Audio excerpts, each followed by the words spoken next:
Am I the only one, or are introductions to books sometimes very hard to get through? And it's like sometimes it feels like the introduction is just as long as the book. And I'm like, come on, I just want to read the freaking book. Well, not only are we reading one introduction, we're going to read three different introductions to the text of Meditations by Marcus Aurelius. One of them is from, let's see, this book I think was written in the 1800s or translated in the 1800s, maybe. Let's see, excuse me, 1906. Okay, so this translation comes from 1906. The introduction goes deep into his history, which I'm very fascinated about learning. And the other two are a little shorter, but they are from modern translations and they have their own special little thingies about them. So, let's see, who is the guy that did this one? And I'll leave a link down in the description box below where you can follow along if you want to with, let's see, with this copy that I'm reading from. Who wrote this one? Dun, dun, dun, dun, I think I skipped way past it. Okay, well,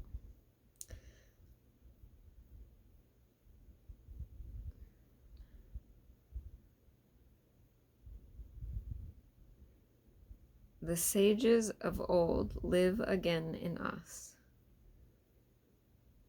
The Golden Book of Marcus Aurelius, translated out of the Greek by Merrick Casaubon. So I guess this is, I wonder who wrote the introduction. Maybe him? Okay, here we go with our introduction. Marcus Aurelius Antoninus was born on April 26th, AD 121. That's a long time ago. What is it? That's like 2,000 years ago. AD after death. Oh, it's so annoying that fake Jesus' birth starts the whole freaking calendar. Good Lord. I wonder what year we're actually in. Okay, excuse me. His real name was M. Annius Verus, and he was sprung of a noble family which claimed descent from Numa, second king of Rome. Thus the most religious of emperors came out of the blood of the most pious of early kings. His father, Annius Verus, had held high office in Rome, and his grandfather of the same name had been thrice consul. Both his parents died young, but Marcus held them in loving remembrance. On his father's death, Marcus was adopted by his grandfather, the consular Annius Verus, and there was a deep love between these two. On the very first page of his book, Marcus gratefully declares how of his grandfather he had learned to be gentle and meek, and to refrain from all anger and passion. Before we continue, I just want to say that I've glanced over this work before, and I don't agree with everything in the stoic tradition. How would you say that? But there are some really good things in here. And reading ancient texts, I'm fascinated by it. I hope you are too. And if you're not, just skip along.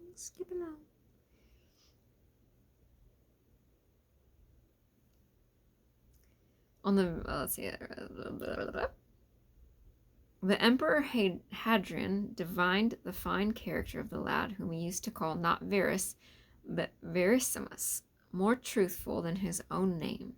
He had advanced Marcus to equestrian rank when 6 years of age, and at the age of 8 made him a member of the ancient Salian priesthood. The boy's aunt, Anya Galeria Faustina, was married to Antoninus Pius, afterwards emperor. Hence it came about that Antoninus, having no son, adopted Marcus, changing his name to that which he is known by, and betrothed him to his daughter Faustina. His education was conducted with all care. The ablest teachers were engaged for him, and he was trained in the strict doctrine of the Stoic philosophy, which was his great delight. He was taught to dress plainly. Yeah, right. Not me. This is plain for me, actually. I don't even have any jewelry on. So, okay, look, I'm a stoic. He was taught to dress plainly and to live simply, to avoid all softness and luxury. It's easy to want to avoid luxury when you're rich. His body was trained to hardihood by wrestling, hunting, and outdoor games, and though his constitution was weak, he showed great personal courage to encounter the fiercest boars. At the same time, he was kept from the extravagancies of his day.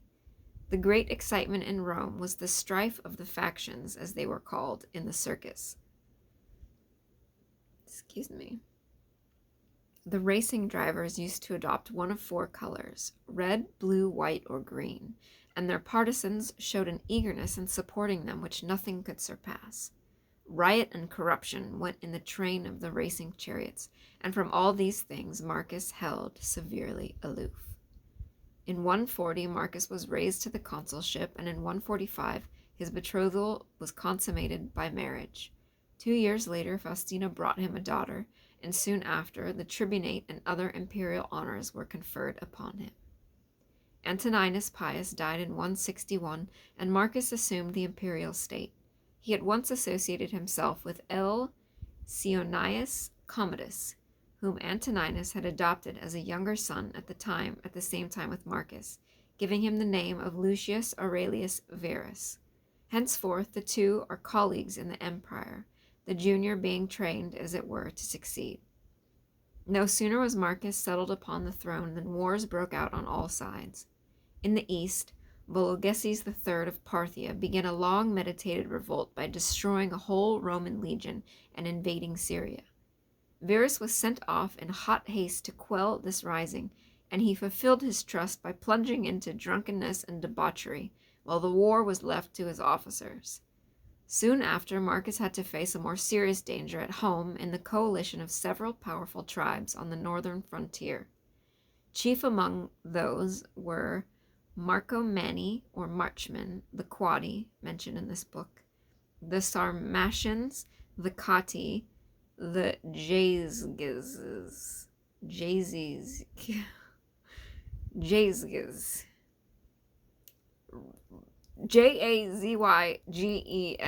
How would you say that? In Rome itself, there was pestilence and starvation, the one brought from the east by Verus's legions, the other caused by floods which had destroyed vast quantities of grain.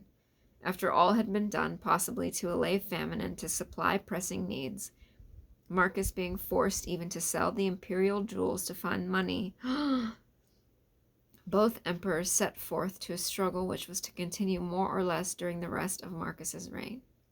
During these wars, in 169, Verus died.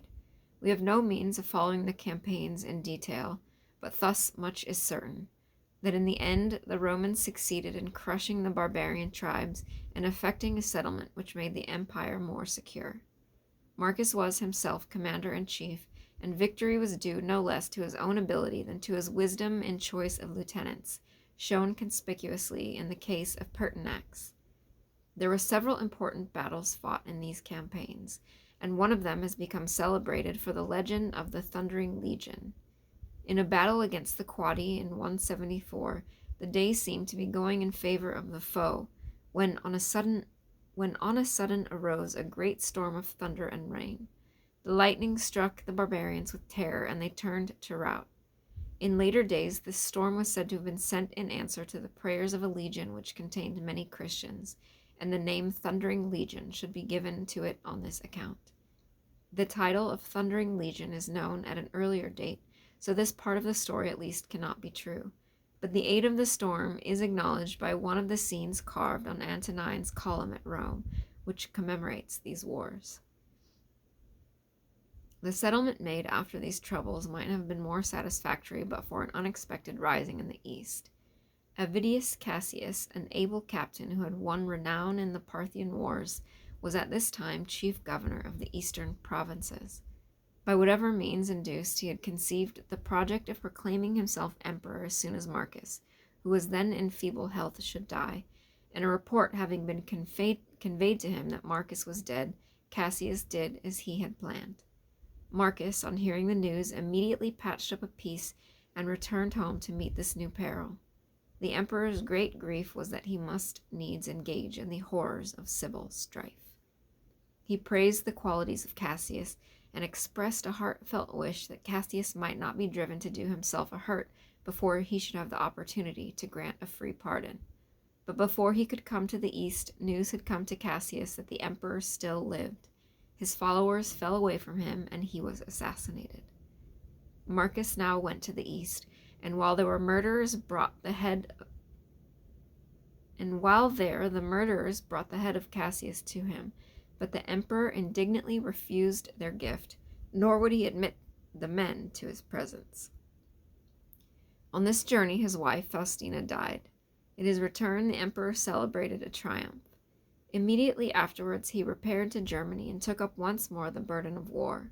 His operations were followed by complete success, but the troubles of late years had been too much for his constitution, at no time robust, and on March 17, 180, he died in Pannonia. The good emperor was not spared domestic troubles. Faustina had borne him several children of whom he was passionately fond.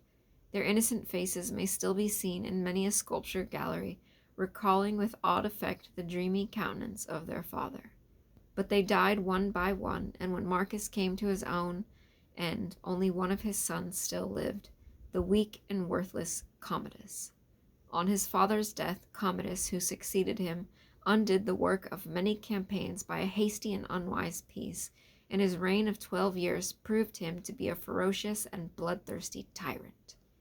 Scandal has made free with the name of Faustina herself, who is accused not only of unfaithfulness, but of intriguing with Cassius and egging him on to his fatal rebellion. It must be admitted that these charges rest on no sure evidence, and the emperor, at all events, loved her dearly, nor ever felt the slightest qualm of suspicion. As a soldier, we have seen that Marcus was both capable and successful. As an administrator, he was prudent and conscientious. Although steeped in the teachings of philosophy, he did not attempt to remodel the world on any preconceived plan. He trod the path beaten by his predecessors, seeking only to do his duty as well as he could, and to keep out corruption. He did some unwise things, it is true. To create a compeer in empire, as he did with Verus, was a dangerous innovation which could only succeed if one of the two effaced himself, and under Diocletian this very precedent caused the Roman Empire to split into halves. He erred in his civil administration by too much centralizing, but the strong point of his reign was the administration of justice. Marcus sought by laws to protect the weak, to make the lot of the slaves less hard, to stand in place of father to the fatherless. Charitable foundations were endowed for rearing and educating poor children. The provinces were protected against oppression, and public help was given to cities or districts which might be visited by calamity. The great blot on his name, and one hard indeed to explain, is his treatment of the Christians. In his reign, Justin at Rome became a martyr to his faith, and at Polycarp and at Smyrna, and we know of many outbreaks of fanaticism in the provinces which caused the death of the faithful. It is no excuse to plead that he knew nothing about the atrocities done in his name. It was his duty to know, and if he did not, he would have been the first to confess that he had failed in his duty. But from his own tone in speaking of the Christians, it is clear he knew them only from calumny, and we hear of no measures taken even to secure that they should have a fair hearing. "Yeah, kill the Christians, Marcus Aurelius, I like you already." In this respect, Trajan was better than he. To a thoughtful mind, such a religion as, you know what's crazy? Okay, this guy is writing the history of this in 1909. That is 1,900 years after Marcus died, after this all happened. That is crazy that there is somewhere some knowledge of what happened in 161 AD is still like it's still around. I'm sorry, I'm fumbling my words here. But you know what I mean? Like, my other point is, that's such a long time. How do you know it's true? How do you know anything is true? We know nothing. We know nothing.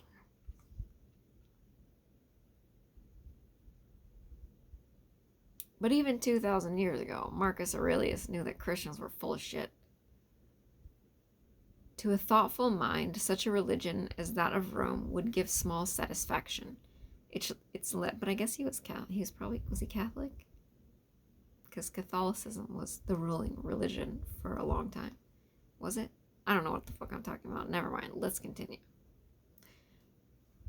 To a thoughtful mind, such a religion as that of Rome would give small satisfaction. Its legends were often childish or impossible.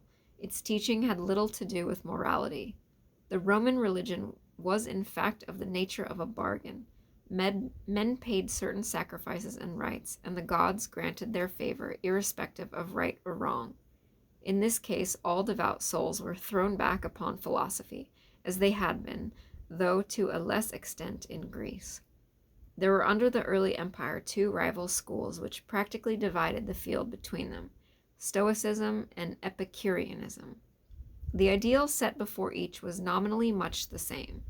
The Stoics aspired to, some crazy Greek word, the repression of all emotion. Wait, I don't want to repress my emotion. And the Epicureans to, another crazy Greek word, freedom from all disturbance. Yeah, that kind of sounds like the same. Yet in the upshot, the one has become a synonym of stubborn endurance, the other for unbridled license. With Epicureanism, we have nothing to do now, but it will be worthwhile to sketch the history and tenets of the Stoic sect. Zeno, the founder of Stoicism, was born in Cyprus at some date unknown, but his life may be said roughly to be between the years 350 and 250 BC. Cyprus has been from time immemorial a meeting place of the East and West, and although we cannot grant any importance to a possible strain of Phoenician blood in him, for the Phoenicians were no philosophers, yet it is quite likely that through Asia Minor he may have come in touch with the Far East. He studied under the Cynic Crates, but he did not neglect other philosophical systems. After many years' study, he opened his own school in a colonnade in Athens called the Painted Porch, or Stoa, which gave the Stoics their name. Next to Zeno, the school of the Porch owes most to Chrysippus, who organized Stoicism into a system. Of him it was said, but for Chrysippus there had been no porch. The Stoics regarded speculation as a means to an end, and that end was, as Zeno put it, to live consistently, or, as it was later explained, to live in conformity with nature. This conforming of the life to nature was the Stoic idea of virtue. This dictum might easily be taken to mean that virtue consists in yielding to each natural impulse, but that was very far from the Stoic meaning. In order to live in accord with nature, it is necessary to know what nature is, and to this end a threefold division of philosophy is made. Into physics, dealing with the universe and its laws, the problems of divine government and teleology, logic, which trains the mind to discern true from false, and ethics, which applies the knowledge thus gained and tested to practical life. The Stoic system of physics was materialism with an infusion of pantheism. I need to look some of these words up. The Stoic system of physics was materialism with an infusion of pantheism. What's pantheism? Let's look it up. Pantheism.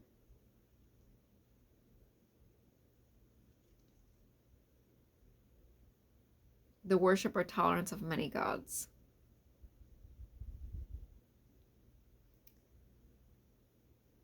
In contradiction to the Stoic system of physics was materialism with an infusion of pantheism.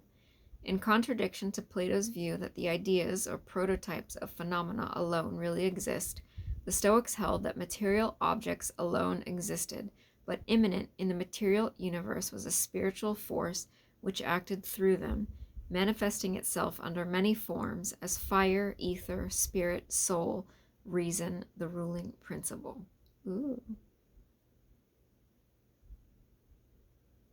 Fire, ether, spirit, soul, reason. Sounds like a magical witchy spell. I like it. The universe then is God, of whom the popular gods are manifestations, while legends and myths are allegorical. The soul of man is thus an emanation from the Godhead, into whom it will eventually be reabsorbed. The divine ruling principle makes all things work together for good, but for the good of the whole. The highest good of man is consciously to work with God for the common good, and this is the sense in which the Stoic tried to live in accord with nature. In the individual, it is virtue alone which enables him to do this. As providence rules the universe, so virtue in the soul must rule man. In logic, the Stoic system is noteworthy for their theory as to the test of truth, the criterion. They compared the newborn soul to a sheet of paper ready for writing. Upon this, the senses write their impressions, and by experience of a number of these, the soul unconsciously conceives general notions or anticipations. Excuse me. When the impression was such as to be irresistible, it was called another crazy Greek word. Now, if they're not crazy, I can't read Greek. That's all. Another Greek word. When the impression was such as to be irresistible, it was called one that holds fast, or as they explained it, one proceeding from truth.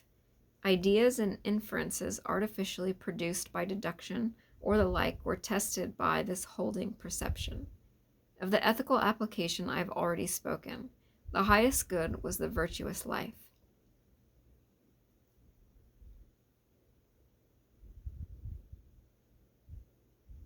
Did you see that? I hope in my recording you can't see the little drop-down things coming of my notifications. Okay. Of the ethical application I have already spoken. The highest good was the virtuous life. Virtue alone is happiness, and vice is unhappiness. I mean, sounds kind of true for me. Carrying this theory to its extreme, the Stoics said that there could be no gradations between virtue and vice, though of course each has its special manifestations. Moreover, nothing is good but virtue, and nothing but vice is bad. Those outside things which are commonly called good or bad, such as health and sickness, wealth and poverty, pleasure and pain, are to him indifferent. All these things are merely the sphere in which virtue may act.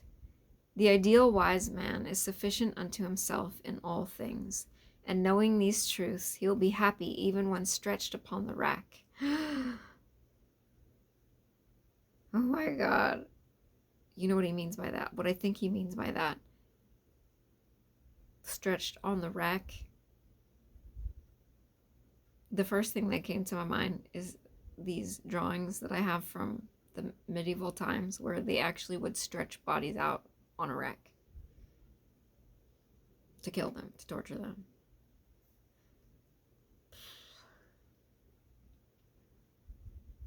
The ideal wise man is sufficient unto himself in all things, and knowing these truths, he will be happy even when stretched upon the rack.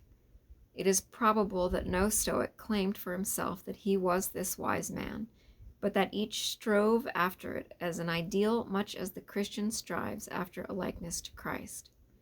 The exaggeration in this statement was, however, so obvious that the later Stoics were driven to make a further subdivision of things indifferent into what is preferable and what is undesirable. They also held that for him who had not attained to the perfect wisdom, certain actions were proper. These were neither virtuous nor vicious, but, like the indifferent things, held a middle place. 2 points in the Stoic system deserve special mention. One is a careful distinction between things which are in our power and things which are not. Desire and dislike, opinion and affection are within the power of the will, whereas health, wealth, honor, and other such are generally not so. The Stoic was called upon to control his desires and affections, and to guide his opinion, to bring his whole being under the sway of the will or leading principle, just as the universe is guided and governed by divine providence. This is a special application of the favorite Greek virtue of moderation, and has also its parallel in Christian ethics. The second point is a strong insistence on the unity of the universe and on man's duty as part of a great whole. Public spirit was the most splendid political virtue of the ancient world, and it is here made cosmopolitan. It is again instructive to note that Christian sages insisted on the same thing. Christians are taught that they are members of a worldwide brotherhood, where is neither Greek nor Hebrew, bond nor free, and that they live their lives as fellow workers with God. Such is the system which underlies the meditations of Marcus Aurelius. Some knowledge of it is necessary to the right understanding of the book, but for us the chief interest lies elsewhere. We do not come to Marcus Aurelius for a treatise on Stoicism. He is no head of a school to lay down a body of doctrine for students. He does not even contemplate that others should read what he writes. His philosophy is not an eager intellectual inquiry, but more what we should call religious feeling. The uncompromising stiffness of Zeno or Chrysippus is softened and transformed by passing through a nature reverent and tolerant, gentle and free from guile. The grim resignation which made life possible to the Stoic sage becomes in him almost a mood of aspiration. The grim resignation which made life possible to the Stoic sage becomes in him almost a mood of aspiration. His book records the inmost thoughts of his heart, set down to ease it with such moral maxims and reflections as may help him to bear the burden of duty and the countless annoyances of a busy life. It is instructive to compare the Meditations with another famous book, The Imitation of Christ. Why are you gonna interject your religious shit in here? Just give me the histories. There is the same ideal of self-control in both. It should be a man's task, says the Imitation, to overcome himself, and every day to be stronger than himself. In what he's trying to proselytize me. Excuse me, sir, I'm trying to learn about Stoicism, not about fucking Christianity. If I wanted your Christian beliefs, I'd go read your book on Christian history.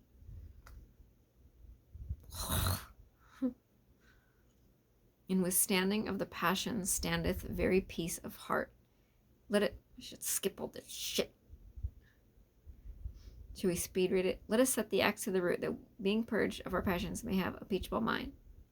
To this end there must be continual self-examination. I'm going to speed read this whole paragraph. If thou may not continually gather thyself together, namely sometimes do it at least once a day, in the morning or the evening, in the morning purpose, in the evening discuss the manner, what thou hast been this day, and in word, work, and thought. But while the Roman's temper is a modest self-reliance, the Christian aims at a more passive mood, humbleness and meekness, and reliance on the presence and personal friendship of God. The Roman scrutinizes his faults with severity, but without the self-contempt which makes the Christian's vile in his own sight. The Christian, like the Roman, bids study to withdraw thine heart from the love of things visible, but it is not the busy life of duty he has in mind, so much as the contempt of all worldly things, and the cutting away of all lower delectations. Both rate men's praise or blame at their real worthlessness. Let not thy peace, says the Christian, be in the mouths of men, but it is to God's censure the Christian appeals, the Roman to his own soul.